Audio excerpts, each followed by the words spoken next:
Hi viewers, welcome back on my channel excel airline 619। Viewers, इस tutorial में मैं बात करने वाला हूं वी लुकअप फंक्शन के बारे में।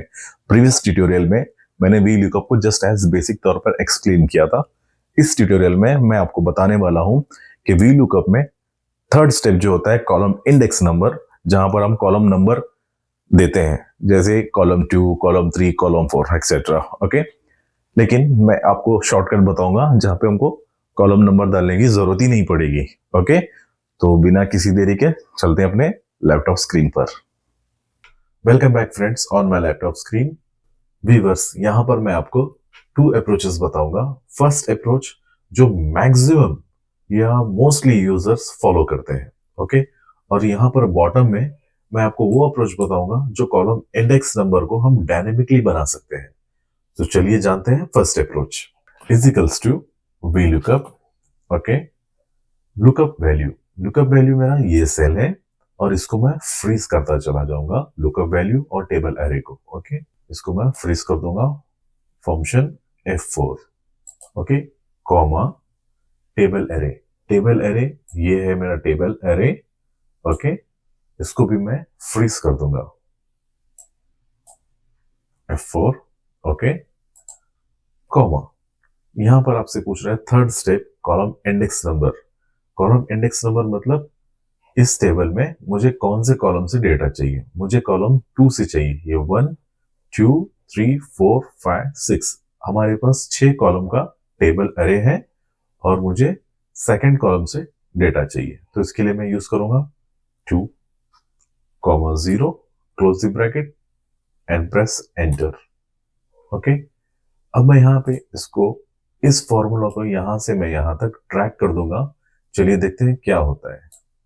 सी डेसिग्नेशन मुझे चाहिए था, उसने मुझे नेम शो किया है क्योंकि हमने यहाँ पे कॉलम नंबर चेंज नहीं किया है। मोस्टली यूजर्स क्या करते हैं, कॉलम नंबर चेंज करते हैं इस तरीके से। यहाँ पे कॉलम 3 जो ये है कॉलम 3, 1 2 3, ये कॉलम 3 है। ठीक है, इसलिए मैंने 3 न्यूमेरिकल वैल्यू यूज किया है। अब डिपार्टमेंट फोर्थ कॉलम में है तो यूजर्स क्या करते हैं, मोस्टली यहाँ पर column index number manually change करते हैं इस तरह से 4 5 एंड 6। ठीक है, ये हो गया मोस्टली यूजर्स जो यूज करते हैं।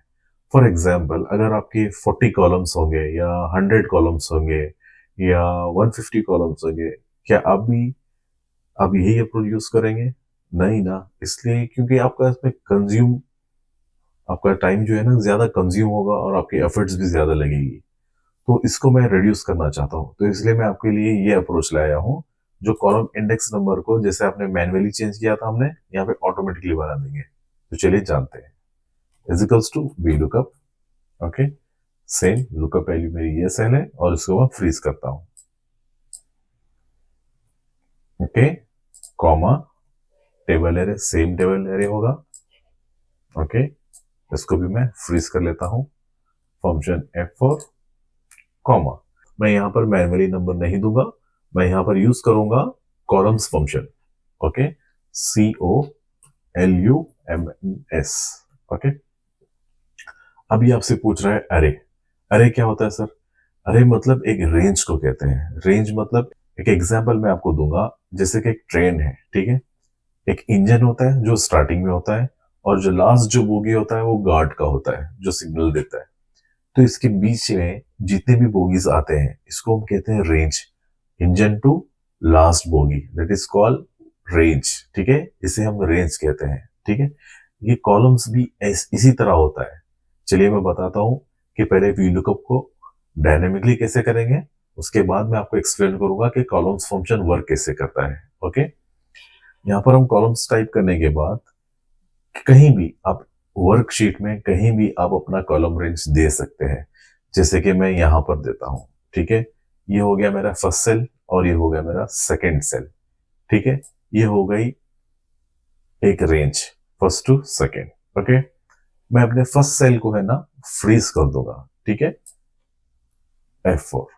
Okay, close comma 0, close the bracket and press enter. ठीक है। अभी मैं इसको ड्रैग करता हूं तो ये डेसिग्नेशन डिपार्टमेंट्स ये ऑटोमेटिकली ये डेटा यहाँ कॉलम 3 4 5 6 से उठकर यहां पर आ जाएगा। चलिए देखते हैं, ड्रैग करते हैं। ये देखिए आ गया। यहाँ पर मैंने मैन्युअली चेंज किया था, यहाँ पे मैंने जस्ट ड्रैग किया है। ये हुआ कैसे, चलिए जानते हैं। मैं यहाँ पर यूज किया था कॉलम्स फंक्शन, ठीक है। अभी मैं आपको बताऊंगा ये वर्क कैसे करता है, ठीक है। ठीक है, इसको मैं बॉर्डरिंग दे देता हूं, ठीक है। एक रेंज के लिए मैं आपको एक्सप्लेन कर रहा हूं, ठीक है। इजिकल्स टू COLUMNS कॉलम्स, ये हो गया कॉलम्स जो मैंने यूज किया था, ठीक है। इसको मैं यहां से यहां तक एक रेंज दे दिया, ठीक है। Close the bracket and press enter. ये आपको डिस्प्ले कर रहा है 5। क्यों डिस्प्ले कर रहा है ये 5, चलिए मैं बताता हूं। यहां पर 1 2 3 4 एंड 5, ठीक है। ये देखिए ये जो 5 नंबर्स हैं ये एक एक सेल है, ठीक है। यहां पर एक सेल है, यहां पर एक सेल है और यहां पर एक सेल है। इसी तरह से ये 5 सेल है, इसलिए कह रहा है 5। क्यों कह रहा है, क्योंकि ये जे में, ये जे जो है ना ये एक कॉलम है, ठीक है। और ये के ये भी एक कॉलम है और ये एल ये भी एक कॉलम है, ठीक है। ये आपको कॉलम्स काउंट कर रहा है, ठीक है। हमने एक रेंज दिया है, ये एक रेंज में 5 कॉलम्स बता रहा है, ठीक है। देखिए मैं आपको सेलेक्ट करके बताता हूं, जे के एल एम एन, ठीक है। ये हो गए हमारे 5 कॉलम्स, ठीक है। इसलिए हमको ये शो कर रहा है 5 कॉलम्स। इसी तरह यहां पर मैंने कॉलम्स को यूज किया और फर्स्ट सेल को लॉक किया। जैसे मैं ड्रैग करता चला जाऊंगा ये ऑटोमेटिकली इस सेल में कॉलम का नंबर को ऐड करता चला जाएगा। इसी तरह से हम VLOOKUP फंक्शन को डायनेमिकली यूज कर सकते हैं कॉलम्स फॉर्मूला की हेल्प से। आई होप व्यूअर्स आपको ये ट्यूटोरियल समझ आया होगा। अगर आपको समझ नहीं आया, आपसे रिक्वेस्ट करता हूं कि प्लीज आप अपना कमेंट बॉक्स में ड्रॉप कीजिए, ओके, ताकि मैं आपको सोल्यूशन प्रोवाइड कर सकूं। बड़ा आसान है VLOOKUP। अगर आपको प्रैक्टिस शीट चाहिए, अगर आपको ये शीट चाहिए, आप मुझे प्लीज कमेंट्स कीजिए। Thank you. I hope viewers आपको ये ट्यूटोरियल समझ आया होगा। मैं आपको मिलता हूं नेक्स्ट ट्यूटोरियल में न्यू टॉपिक के साथ। तब तक के लिए प्लीज मेरे चैनल को सब्सक्राइब कीजिए, शेयर कीजिए और बेल आइकन को हिट करना ना भूलें। ओके, तब तक के लिए बाय बाय, टेक केयर।